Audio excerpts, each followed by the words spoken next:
அஸ்ஸலாமு அலைக்கும் வரஹ்மத்துல்லாஹ். மஸ்னவியின் ரூமியினுடைய ஒரு வரி, பகைவன் தரும் சர்க்கரை கூட விஷமாகும் நீ உண்டால், அவனது பரிவு கூட பாதகமாகும் அதை ஏற்றுக்கொண்டால் என்று அழகாக சொல்லுகிறார்.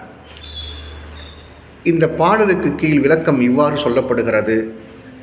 சிங்கத்தை தந்திரமாக ஒரு முயல் அழைத்துச் சென்று ஒரு கிணற்றை காமித்து, இதற்குள் உன்னை போன்றே ஒரு ராஜா இருக்கிறான் என்று சொல்லி குரோத எண்ணத்தை ஊட்டி அந்த சிங்கத்தை கிணற்றுக்குள் விழ வைத்த கதையையும், ஒரு நொண்டி கொசு அவ்வளவு பெரிய சாம்ராஜ்யத்தை நிறுவிய நம்ரூதை கொண்டுவிட்ட கதையையும் மேற்கோள் காட்டுகிற ரூமி சொல்ல வருகிற செய்தி இதுதான். நம்மினுடைய எதிரிகளை குறைத்து மதிப்பிடக்கூடாது.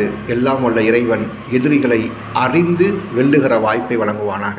அஸ்ஸலாமு அலைக்கும் வரஹ்மத்துல்லாஹி வபரகாத்துஹு.